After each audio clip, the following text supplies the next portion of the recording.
you have been to Vega meetings before. For those who haven't, welcome. And typically in meetings we go through some Vega updates, some business, and then we have a panel or convening other members, program managers to speak about different areas of volunteer management, volunteer sending programs. But what we have not done is we have not brought in the volunteers. So we're really excited to hear from the volunteers, kind of a loaded question here, what makes a good volunteer assignment? So we have volunteers representing different organizations, and we also have volunteers from farmer to farmer and non-farmer to farmer assignments too. So there's a lot of different experiences here. The volunteers have gone on multiple assignments also, so different experiences not only with different organizations and different programs, but in different countries. So what we'll do is I'll introduce each of the volunteers. They'll have an opportunity to speak a little bit from their perspective, what is a good volunteer assignment, and then we'll open up to questions. I think we have about 40 minutes, so lots of time. And if you don't get your question, there's always wine and cheese afterwards. So let me start with Pam. I just met Pam about a half hour ago. I don't know her last name, but I do know that she's a volunteer at NCBA-CLUSA, so I apologize. You're going to have to introduce yourself here. My name is Pam Karg. I'm originally from Wisconsin and work for Wisconsin Dairies. I was the past president of the Cooperative Communicators Association, so I know a lot of the organizations for which you work, but I don't know you. But the people before you, I know them. For the past 12 years, I went to Armenia for 6 weeks, and I stayed for 12 years. And I'm now in the process of moving to Georgia, the state of mind, not the state.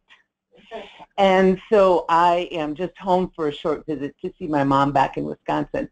I happen to be coming out here because I had to get an Angola visa in person because I'll be doing a farmer-to-farmer there for CNFA in November.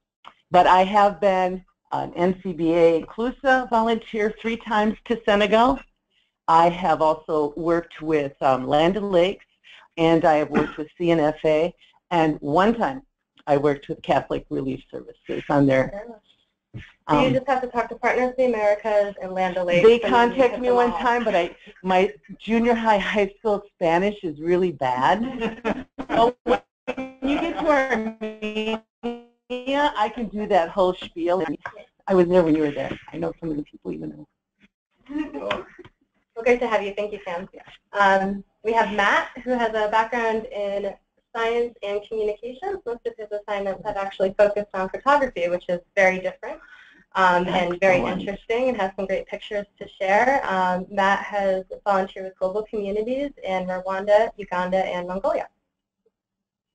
Susan Gurley, who you already know from the PowerPoint presentation. I think that surprised her a little bit. Yeah. Susan is an IESC volunteer. She's volunteered in Cambodia, and she's also the IESC Volunteer of the Year. And then we have Herbert Reed, or Herb. Herb works at the University of Maryland Extension. He specializes in integrative pest management and farm management. He has volunteered mostly for CNFA in Georgia, Mozambique, and Angola, and then also volunteered with the State Department in Kazakhstan, and did a volunteer, the Mongola volunteer was with ACD Avoca. Right. Did I get it all? Yeah, you got it all. You have a lot going on. Yeah. And lastly, we have Makhtar Dayo. Makhtar just got back from a volunteer assignment with NCBA-CLUSA in Senegal on Saturday, so we thank him for coming here. Despite all the jet lag, he is originally from Senegal and has done several assignments with NCBA-CLUSA and is a agriculture specialist. So, Pam, we had asked do you want to start and we'll go? Okay. I did mine yesterday at CNFA. Let them start, and I'll just come as peanut batter. Fantastic. Okay, Matt, can we start with you? Sure. I'm a photographer. Maybe I'll move a little out of the way. So, I'm going to talk about my work as a volunteer for global communities, and these photos are from my trips with them. Do you want to drive? Sure.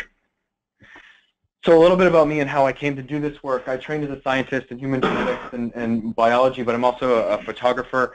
And my day job is in strategic communications. I tell stories. I joke that I sort of help translate science into English for organizations working in global health and things like that. So I have this photography that I do as well. And so I've learned a few things along the way that make for a great volunteer experience that creates value for everybody involved, I hope. So what I look for is that I want to see what your programs do. The best assignments for me are really in the thick of it, and no pun intended, in this field of beans, but really the action. I mean, this wasn't staged. This is what these folks are doing on this day, and I don't want to hear about. I should say I don't want to hear about it, but the best is not when we're talking about it, but when we're seeing it, when we're picturing it, and finding creative ways to demonstrate what these programs do.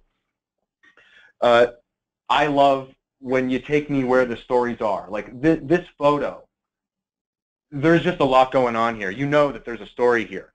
And Emerge is the program that I was working for. You see that on her arm, but this in and of itself just tells you something about the work this woman is doing and the program. And so it's exciting to be in the thick of it. I want to land and put on my hiking shoes and go right into the field. And the best assignments really, I think, that excite me, show me why your work matters. I want to picture work, take pictures of work that matters for people. That's why I do the work I do in global health, and that's why I do these volunteer assignments. And I want to see that. Those are where the stories are. Those are where interesting images are from the photographic perspective. When lives are being changed, when things are being done, that makes for the best images.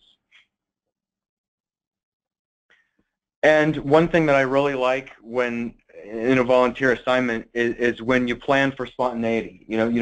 Rather than storyboarding every second of the day, having the flexibility, the agility to just be somewhere where things are going on, or being able to divert from a plan when something is happening that lends itself to good photography.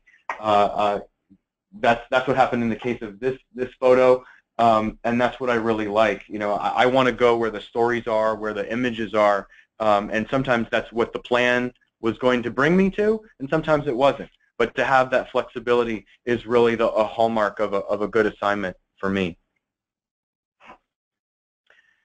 And I like to try and take new and different perspectives.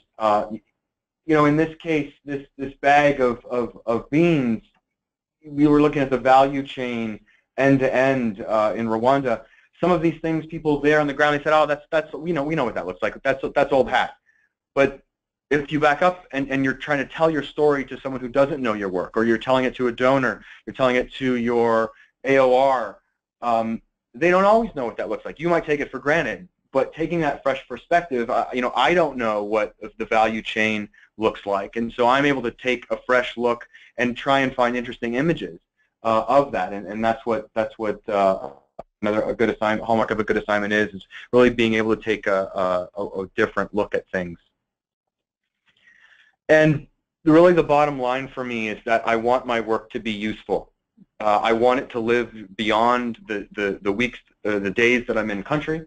And in the case of global communities here, I have just a few screenshots or a few shots here. I've been fortunate enough that they liked my work enough to put it, in their annual reports, on the walls of their office, in their social media, LinkedIn, Instagram, things like that. And that's what I want to see. I mean, I want to create images and help tell stories that help the organization. And so this is fantastic to see, and I like working with the organization to figure out how to make the most out of these assets, these visual assets, and see them take a life of their own and really be useful for the organization and for their stakeholders, whether that's the donor or whether that's the missions and country, as long as it's useful. So that's it for me. That's my perspective. I'm happy to talk further. Yeah, fantastic photos. I'm just a follow-up question on that. You talk about So you want to tell the story, and when you're speaking in global communities, they're recruiting you for this assignment, you're going through your scope of work. Are they telling you what the story is that they want to tell, or is that something that you have to find for yourself, and how do you do that? It's a little bit of both. They say, well, we've got this program that does X and Y, and I say, well, what does a farmer go through in their day? Can we talk through that, and can we come up with some ideas of how to tell a story, tell a narrative, not just a photo, but sometimes a photo that tells a whole story, sometimes a photo essay, and so we have a back and forth around that. Sometimes they say, look, we just need photos of post-harvest handling in this, that's preventing this toxin from growing, and so there is some of that as well. But as a creative person, I have my ideas of what I would like to do in images and building narratives. I like those larger narratives, so I work with them to try and come up with some of those things. But it's a give and take of both. Interesting. Yeah, really a different assignment than I think what most of us are used to. So I think we'll hold other questions until the end to make sure that we get through all the panelists. I know I'm not keeping myself to that rule, but for everyone else. So we'll move to Susan. When I asked Susan, how I should introduce her, she said as an executive director for capacity building, but it's always very challenging for her to talk about the type of assignment and the work that she does because, how'd you put it, it's soft, not photography. This is the problem. I always come after somebody who describes something fabulous. Pictures. Remember the nut grinding person who developed a grinder that saved millions of people's lives? You can blame Virginia. So there's always something that somebody can showcase and say, this is what I've done. And I really can't. Because my job is to go and work with peer organizations and help capacity, their operations, their strategic plan, their fundraising, basically helping them to position themselves to remain sustainable. And that's very hard to quantify. But let me tell you what I think a good volunteer experience is like. And before I tell you that, I accepted my current job as executive director, and one of my conditions of employment was that they would allow me to continue to do this. So for me, that was not the money, not the vacation, not the benefit, but that is what I negotiated hard on. So I feel that I've been very lucky, and I didn't do it just to be good, but also because my doing this work makes me better in my current job. So I think it's very important to be honest about being a volunteer. It's a duality. We give something and they give just as much back. So a good volunteer assignment, and I think ISC does a very, very good job. They are clear as to what they expect, and I love that about them. It's not warm and fuzzy. They are like, this is what we expect you to do. These are the kind of outcomes we would like to see. And I love that because it is clear, and I can then deliver based on expectation. And what they also do a great job on is ensuring that the counterpart organizations know what I can do for them, so that there's no misalignment of understanding, because nothing is worse than going as a volunteer somewhere or having a job. Many of us have had jobs probably where the position description had nothing to do with the real job. And we were miserable and we left. So ISC does a really good job in prepping the counterpart organizations as to the background of the volunteer and what the volunteer will bring to them. And I think when you ask what's a good volunteer experience, is really good management of the organization that sends you, that they know the needs, they can articulate the needs, they find the right person, they expect follow-up from you, they treat you like a professional as if I were in a paid position, there's a deliverable at the end, there's follow-up, and I personally think that's one of the best expectations and best ways to manage a volunteer assignment. And then I'll just stop because I have an additional human aspect about why I like doing this. is that one of the people I worked with in Cambodia has a daughter who just moved to Budapest, and I'm part Hungarian, and I have put her together with one of my childhood friends who's putting her together with one of her children. So it all is this odd circle of this weird experience that is now beyond actually doing work. But this young woman from Cambodia, of the head of HR from Racha, daughter, is going to be part of my friendship circle in Hungary. And that's, to me, kind of the story of also kind of how we should be doing foreign relations, that people now, there's a circle, we all understand each other. But going back to a good volunteer assignment, clarity, clarity, and clarity of what expectations are. And this is part of what this rolls into what Angela just presented with the Volunteer 360, looking at that picture, looking at the different components of what a volunteer assignment is, and you've been very helpful in contributing to that. So Angela might be asking you for that story also.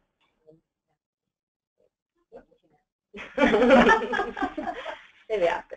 I'll take pictures the next time. I really like them. Will you volunteer? Sure, I'm available. No, seriously. I am.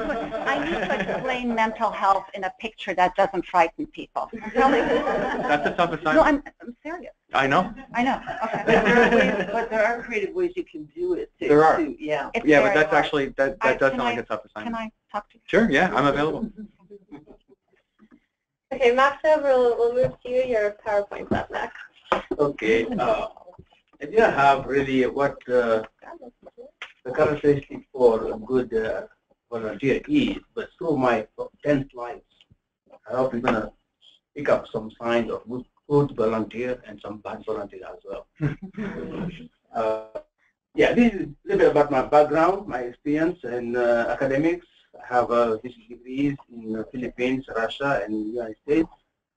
And I was also an agricultural researcher in West Africa, and headed the international program of Rodale Institute in Pennsylvania for 20 years. And I was always traveling to different countries in the world. So after Rodale, I am independent consultant, and I created an NGO called CRARA, Regenerative Agriculture Research Center for Africa.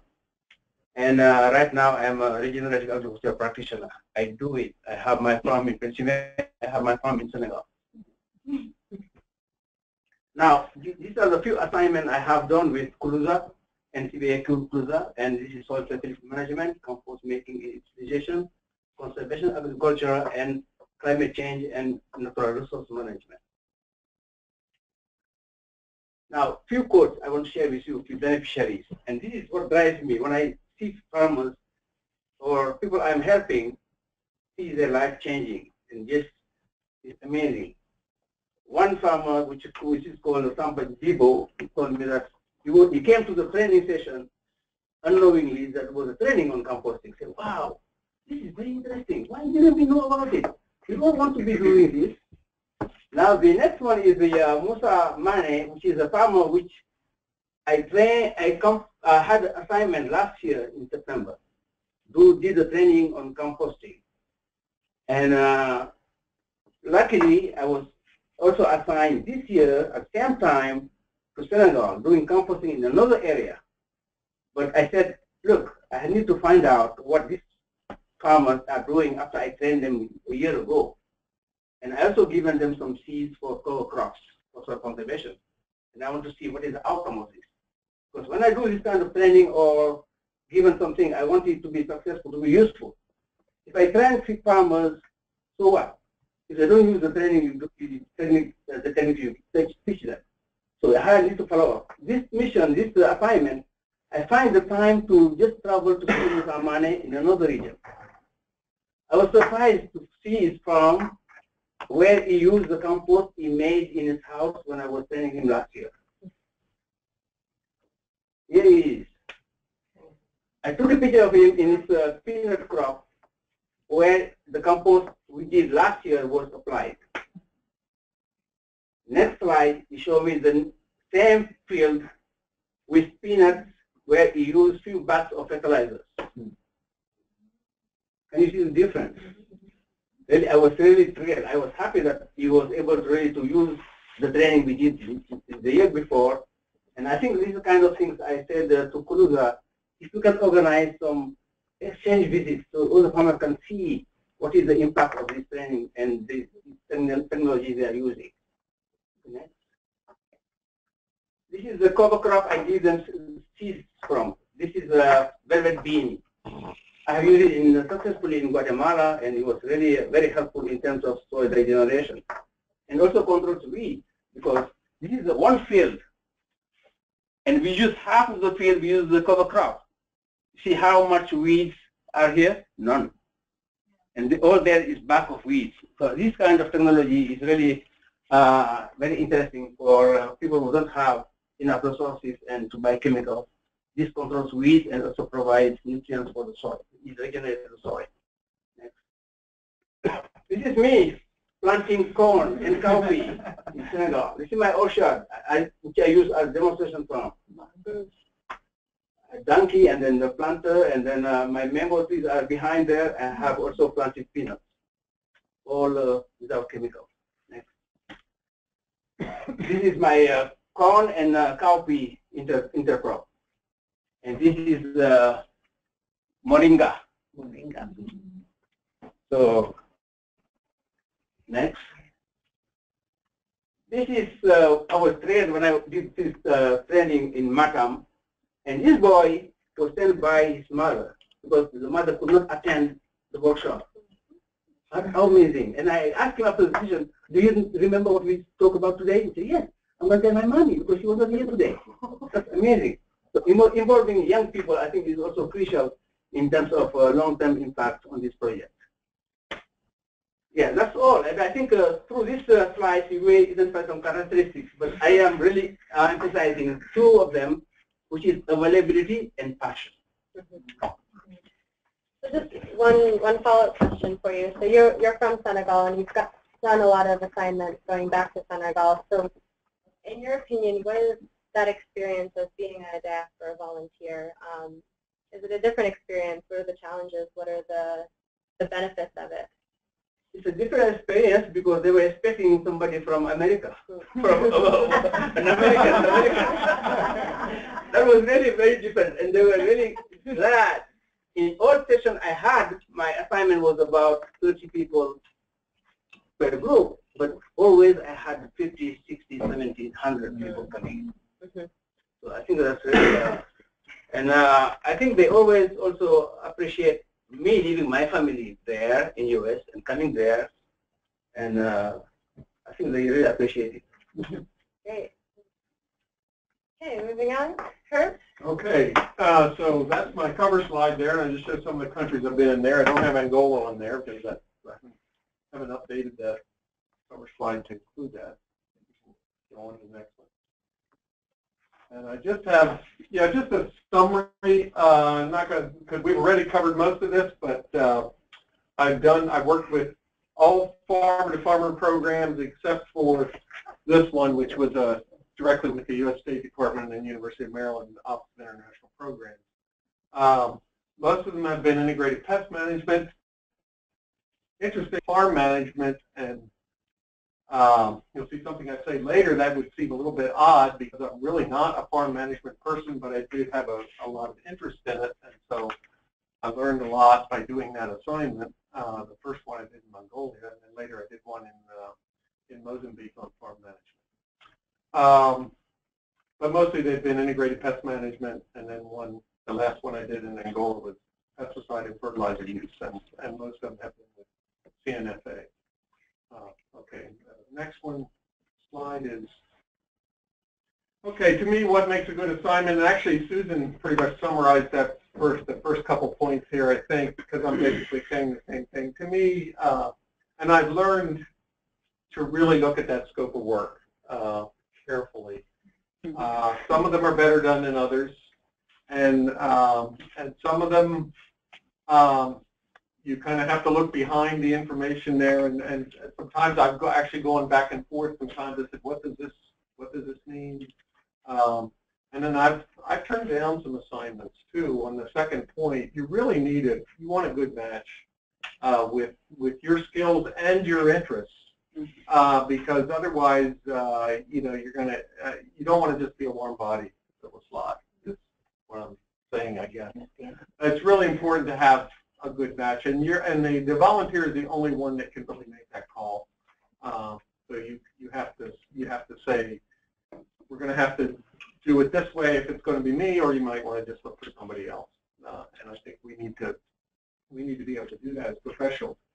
And then I'm an extension person, and so I like to really see a good mix of working with extension workers as well as getting out on the farms.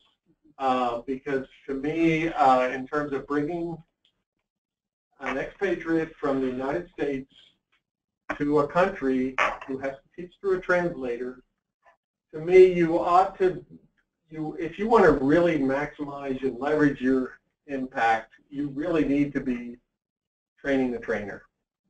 So I love working with farmers. I do it every day in my regular work, but I can speak to them in English. And so if I'm having to use a translator, and that's my next point, is a really important thing. I want to, you know, I want to make sure that I'm having a lot of impact. And so by training the trainer, I think you get that. So I think to me that's a good part of any project. And then a good translator, particularly when you're in these technical areas. Actually, the best translator I ever had probably was in Georgia, and she did not have any agricultural training whatsoever. But she took her translation job so seriously that we would go through the slides, we would go through the PowerPoint, slide by slide. If she saw a word that she did not understand, she would ask me what it meant, and then she would also look it up on the internet to make sure that she really understood. And that really worked well. Now, and actually some of the people that I've had that had subject area experience did not necessarily, one of the things that sometimes happens is somebody does have a lot of subject area experience, they start answering the questions themselves, and then you have to say, wait a minute, what did you just tell them? And so you know, say, you know, okay, you know, really it works better if you're the teacher, if you can have the question translated to you and then answer it. So to me, that makes so, and a skilled translator will do that. That's why it's really best if you have actually somebody who's actually trained in translation, even if they're not necessarily trained in subject matter. So to me, that really makes a difference. And for the most part, I've had really good translators all the way around. Also helps to have a good driver. A couple of these countries, Mongolia, especially Mongolia, scared the crap out of me. Georgia didn't? Georgia didn't? Georgia did also, but not as much as Mongolia, because I don't know. It was they would big holes in the road, and they would mark them off with tree branches. I mean, it just, you know, we mostly drove during the day, which was good thing. But anyway, so good driver is good, important also. And then lastly, you know, why are we doing this? To me, a big part of it is to get to know people in other parts of the world. Because for me, I think that in terms of international relations, in terms of representing the United States and representing my university, I really feel like it's important to get to know the place where you are. So I like when there's a little bit of time to absorb some of those cultural experiences. So I have some pictures that show some of that. So the next one, here we are in Mongolia. The guy up there on the left, in front of that's a ger. The Russians would call it a yurt, but the Mongolians call it a ger. Basically the same thing. This guy had fought with the Russians against the Japanese in 1939. This was the year 2000. He's probably not living anymore. And I'm thinking, what are the chances that a farm boy from Pennsylvania meets a Mongolian who fought with the Russians against the Japanese in 1939? Okay? So that's just an example of some of the experiences that you have that there's no other way you're going to have them except for doing these assignments. And I got to deliver a calf to while I was there. So that was kind of interesting. And they do milk horses. So I got to sample the mare's milk as well. All right, the next one. Mozambique, I really like Mozambique, and I fell in love with the people there. This is part of the reason. You see these little kids walking along the side of the road carrying what I figure is at least a 5-gallon container. I don't know if you know how much water weighs. You know, pints a pound the world around. So a pint of water. So there's 8 pints in a gallon. So 8 pounds a gallon. So those kids are carrying 40 pounds on their head, at least, if you think about that. And you saw a lot of that. Water is a huge issue in Mozambique. And the other picture I like up there on the left, you know, a big part of Farmer to Farmer and USAID is gender inclusion. And if you look at that picture carefully, it tells a real story. You talk about pictures telling a story. You see there's 3 women there. And notice most of the activity is going on up here. This is where the people, see the person who's presenting is right over here. You can see him moving his hands. He's presenting, he's talking to mostly to this group. The 3 women are in the back. And everybody asked, people were asking questions. One of the women asked a question, and when she asked the question, she moved over to where the men were, and she asked the question. So this is a challenge in many parts of Africa in terms of gender inclusion. It's a big goal of the Farmer to Farmer program to promote gender inclusion because, after all, the women do a lot of the work in agriculture in many of these countries. Oh, maybe all of the work, yeah. Well, except if there's spending the money. Except if there's equipment involved or animal traction involved, then it's the men that are doing it. I've noticed that. Yeah. Okay. And then sometimes you just get lucky. And I was in Angola again, what are the chances that, you know, this farm boy from Pennsylvania is going to be in Angola on the 40th anniversary of their independence? Just happened. Just got lucky. And it was a fantastic time. I got some videos of school kids chanting and marching. And this was actually an agricultural co-op, and they put all their produce on their heads and marched in the parade. It was just a great time. Yeah. Oh, yeah. I forgot this was in here. This is in Kazakhstan. This was a lunch that lasted for 4 hours. We actually took a break in the middle of it. And there was also more. There was also more food on the table after we were done than there was when we started, because that's kind of the way it works. And one of the, I guess you could say, delicacies was a sheep's head. Interesting. The last one, which I ran into in both Mongolia and in Kazakhstan, was fermented mare's milk. Think fizzy yogurt. It's definitely an acquired taste. So we're going to have a surprise last act. Yeah. I mean, who knew that I'd be here and you guys would have this meeting? I do appreciate being here. The last 12 years I have lived on my own in Armenia, not part of any really organized program, but there. I went for 6 weeks and stayed for 12 years. I did have a return ticket, but I just didn't use it. So I'm making the transition to Georgia now. I think your translator might be sitting in the back of the room. No. Oh, wasn't you? It was your coworker. Okay. Hmm? It was Ia. That's her. Yeah, it was Ia. So yesterday I made a quick presentation at a brown bag lunch at CNFA, and a lot of this has been covered. But one of the things I will tell you is that this is the hand that touched the man in Armenia.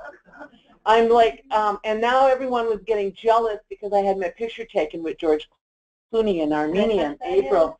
You can touch the hand, But I want you all to know that the work that you do with your hands touches our lives as volunteers so that we can go out and touch the lives of other people. And so your work is so important to all that we do. Now, people got jealous because I had my picture with George Clooney. Please don't be jealous.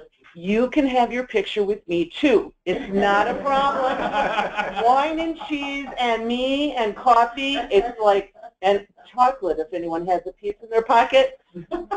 I'm loving you. And co-op, if we could mix all of that together, we'd be good. But you're not saying that George Clooney makes a good volunteer assignment, right? He's like, No.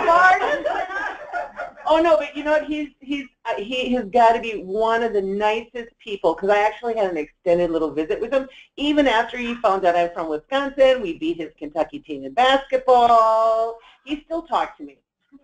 Okay, so Armenia is where I have been living up in the left, and I'm moving to Tbilisi down in the lower photo.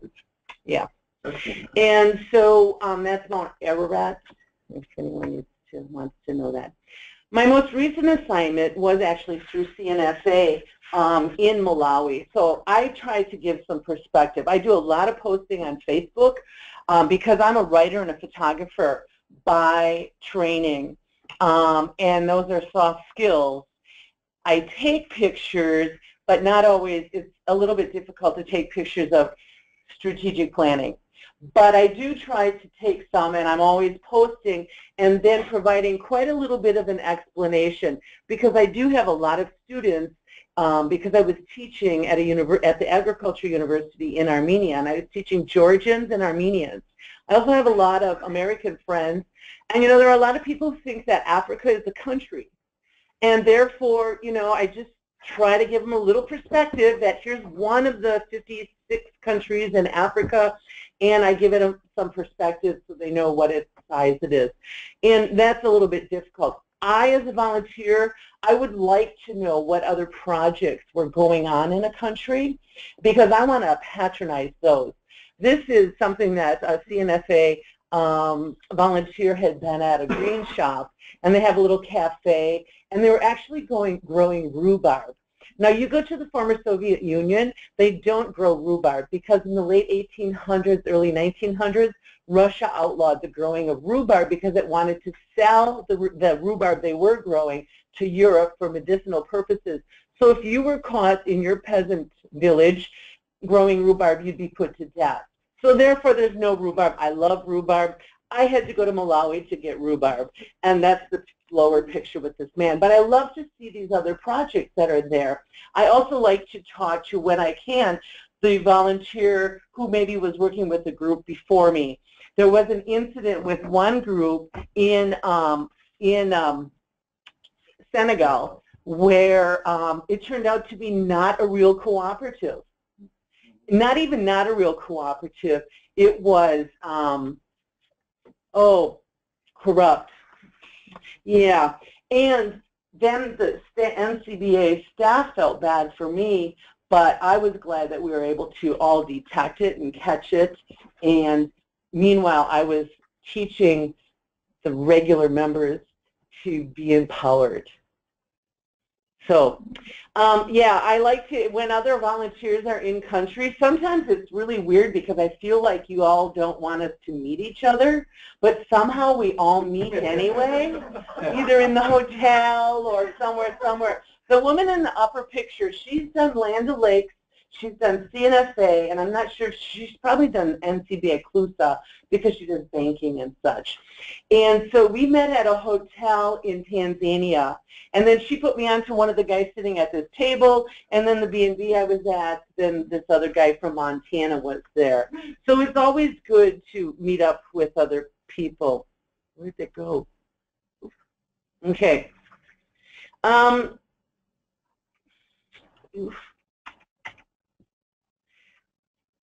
I just gave a little field, and this is something you might do too. Sometimes giving people just the, where do we do this? Slideshow. Oof. Sometimes giving people just a feel for where you're teaching. I mean, Malawi was really easy because it was in the living room. But when it's like underneath a tree, I mean, people find that fascinating. So sometimes giving a perspective of where it's at. A mushroom house, and I worked with mushroom farmers this time. And what I try to do is when I do something boring like strategic planning and marketing plans and that, I do try to include young farmers and I try to include women. And there is kind of this magic power that Americans have when we go overseas because, and I try to be very responsible in how I use it. For example, if the taxi driver did nothing wrong and the police stop him, I will get out and stand right there to make sure that the police officer is not asking for a bribe. But I also use it to reinforce that young farmers can be involved and lead a group, or women are, can be involved and lead a group. I also do like the whole cultural exchange, and this brings up the idea too. NCBA CLUSA knows me as being able to do cooperative education and organizational development. CNFA knows me as a communications specialist. Land O'Lakes knows me as co-op, and I can work on public speaking and such. And CRS is, I can't remember what they had me. NCBA, I just recently found out I know food preservation because of what I've learned in Armenia and Georgia. And I was living part-time in Kenya, too, for a while, and experiments I was doing there, and then just being from Wisconsin and knowing how to can vegetables and fruits and such. So I went in to do food preservation. I would say to you, really sometimes look beyond the forms that you have us fill out or the CVs that you have us get, because I can do chickens, too. And you wouldn't know that. And I can do beef cattle, and am I saying that the right way? You know, I don't get to speak English all the time. But there's a lot more depth sometimes to your volunteers than maybe what you know. And so you need to really look at those sometimes. You can use them for that assignment, but, you know, I know it's America. I know you all want to separate work from your personal life, and you have these. But in the rest of the world, we don't. So I'm always real chatty with my handlers, right, Megan? And so, you know, like, how are you? And, you know, and this and this and this. But get to know your people, because there are a lot of things that they might be able to do that you don't know. And Nino is sitting there looking for a raspberry specialist to go to Kosovo. And guess what? You know, maybe I grow raspberries and I can go there and do that. But how do you know that? So you're sitting there pulling your hair out. Just get to know them. I do like to spend some time, and I found using some cooking kinds of things is a really cool way to reinforce my lessons and also to do some culture exchange. I make guacamole in African countries. They have avocado, they have tomatoes, they have onions, they have green pepper. I can find some cumin, I can find some salt, and then I smoosh it all together to make guacamole. And the first few times I've done this, like in Uganda, Tanzania, and Senegal, they're like, my God, what are you doing? I'm like, you have to understand, you're a tomato, you're an onion, you're an avocado, and you can be those things. But when you bring all of that together in a new and different way, like we do in cooperatives, you can come up with something even cooler than just the avocado, just the tomato, just the onion. And so I use cooking as a way, because I usually have a lot of women in my groups. They love recipes, and it's a way to reinforce the lesson. Also because there's sometimes high levels of illiteracy and such. I'm not going to be writing. I don't write French, speak French. I do this much Wolof and some of the other languages.